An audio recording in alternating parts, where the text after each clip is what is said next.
துள்ளுவதோ இளமை படம் மூலம் தமிழ் திரையுலகில் ஹீரோவாக அறிமுகமானவர் தனுஷ். இதனையடுத்து காதல் கொண்டேன், திருடா திருடி போன்ற பிளாக் பஸ்டர் ஹிட் படங்களில் நடித்த தனுஷ் கடந்த 2004ஆம் ஆண்டு நடிகர் ரஜினிகாந்தின் மூத்த மகள் ஐஸ்வர்யாவை காதலித்து திருமணம் செய்து கொண்டார்.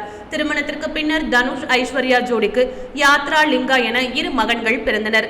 மகன்கள் பிறந்த பின்னர் சினிமாவில் இயக்குனராக அறிமுகமானார் ஐஸ்வர்யா. தனுஷுடனான விவாகரத்துக்கு பின்னர் கடந்த சில மாதங்களுக்கு முன்னர் வெளிவந்த லால் சலாம் படத்தின் மூலம் மீண்டும் ரீஎன்ட்ரி கொடுத்தார்.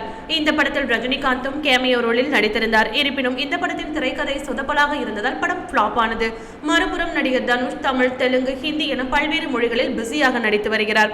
அவர் நடித்துள்ள ராயன் திரைப்படம் அடுத்த மாதம் திரைக்கு வரவுள்ளது. இவரது மகன் யாத்ராவின் 12ஆம் வகுப்பு பொதுத் தேர்வு மதிப்பெண்கள் இணையத்தில் காட்டுத்தீ போல் பரவி வருகிறது. அதன்படி மொழி பாடத்தில் 100க்கு 98 மதிப்பெண் எடுத்துள்ள யாத்ரா ஆங்கிலத்தில் 92 மதிப்பெண், கணிதத்தில் 99 மதிப்பெண், இயற்பியலில் 91, வேதியியலில் 92, பயாலஜியில் 97 மதிப்பெண்ணும் பெற்று மொத்தம் 600க்கு 569 மதிப்பெண் வாங்கியிருக்காராம். இதனால் தனுஷ், ஐஸ்வர்யா இருவருமே சம சந்தோஷத்தில் உள்ளார்களாம். இது போன்ற சினிமா மற்றும் சீரியல் தொடர்பான செய்திகளை காண சினி டைம்ஸ் சேனலை மறக்காம சப்ஸ்கிரைப் பண்ணுங்க.